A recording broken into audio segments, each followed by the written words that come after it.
Entre as maiores causas de acidentes graves no trânsito estão os chamados rachas, corridas de carros em vias públicas.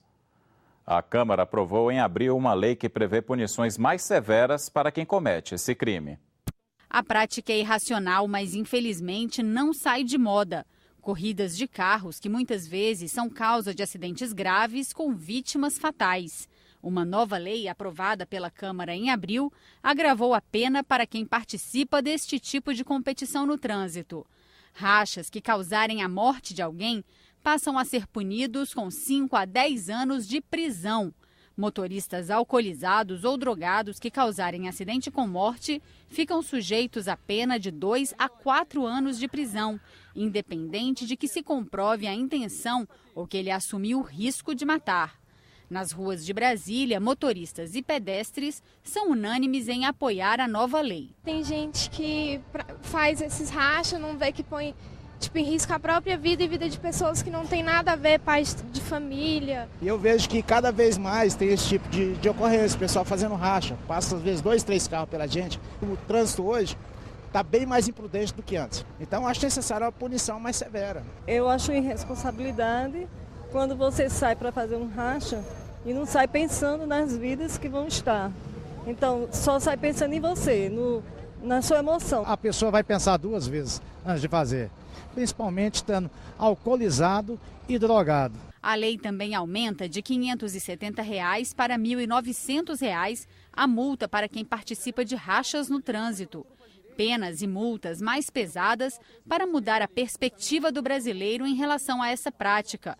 É o que espera o relator do projeto na Comissão de Viação e Transportes, deputado Hugo Leal. São penas que efetivamente começam a demonstrar uma grande preocupação com esses crimes de trânsito. Nós temos que parar com essa perspectiva de achar o que acontece no trânsito é apenas um acidente. Não é acidente. Muitas das vezes, imbuído desse espírito que chamado no código de emulação, esse espírito de disputa, acaba ocasionando mortes. O nosso objetivo era exatamente esse, chamar a atenção da sociedade, não só com a ampliação da pena, mas com a efetivação da pena para aqueles que insistem em cometer esses desatinos. Mas o professor de Segurança no Trânsito da Universidade de Brasília, Paulo César Marques, lembra que só agravar penas não basta. A segurança do trânsito não pode ficar somente na mão dos órgãos de trânsito ou no Poder Legislativo e no Judiciário.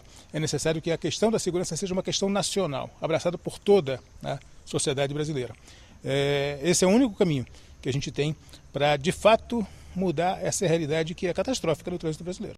60 mil turistas que vieram ao Brasil para a Copa do Mundo optaram por hospedagens alternativas, como os albergues. A Comissão de Desenvolvimento Regional e Turismo do Senado estuda uma proposta que deve garantir mais segurança jurídica para esse tipo de hospedagem. Burle Marx, Lúcio Costa, Atos Bulcão, Oscar Niemeyer. Os responsáveis pela construção de Brasília inspiraram os nomes dos quartos deste albergue, localizado no centro da capital.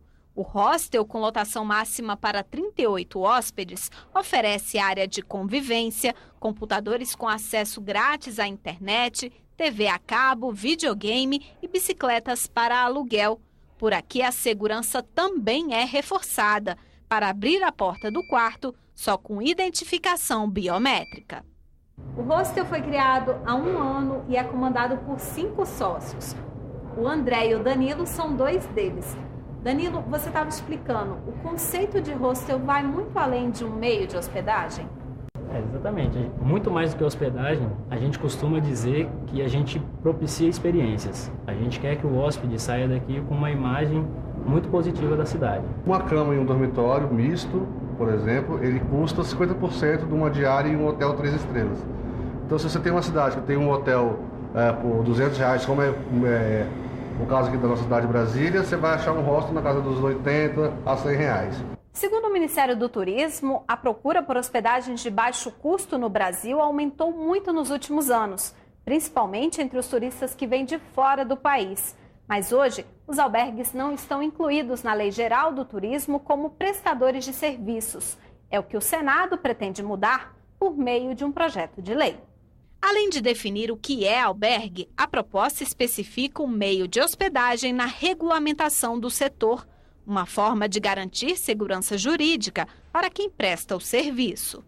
Na medida em que você tem o albergue na Lei Geral do Turismo, isso favorece a promoção daqueles leitos, a segurança da população que está se hospedando num meio de hospedagem reconhecido no país e também de que este meio será fiscalizado pelo Ministério ou pelos órgãos de turismo em cada estado. Mesmo sem a previsão em lei, os albergues podem ser registrados no Cadastur, o cadastro do Ministério do Turismo. O secretário de Políticas de Turismo explica que hoje já são 144 estabelecimentos e que qualquer empreendedor com um negócio formalizado pode fazer a solicitação.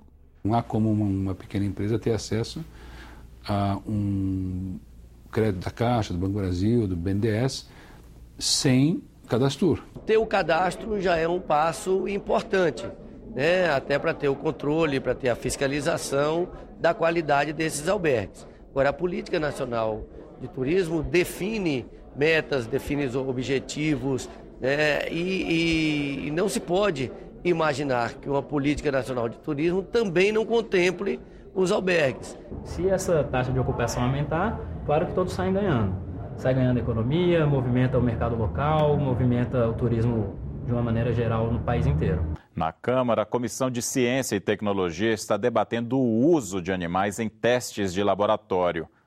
A comissão reuniu pesquisadores e ativistas que dividiram opiniões.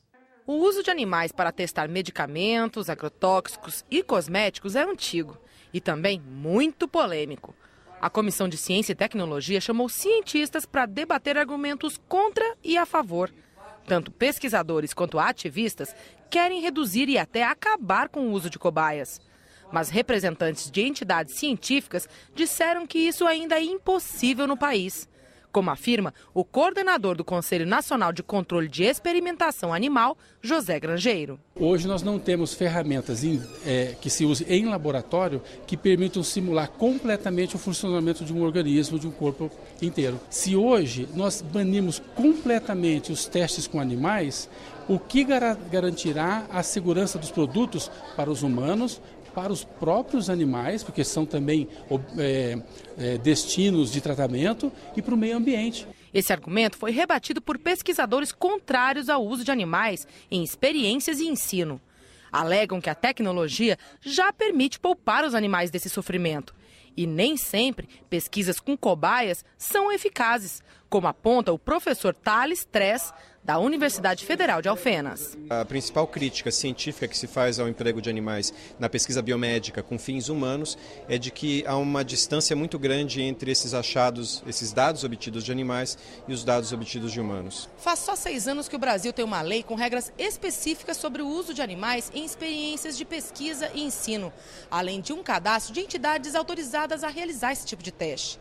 Hoje são mais de 100 e 400 estão pedindo credenciamento.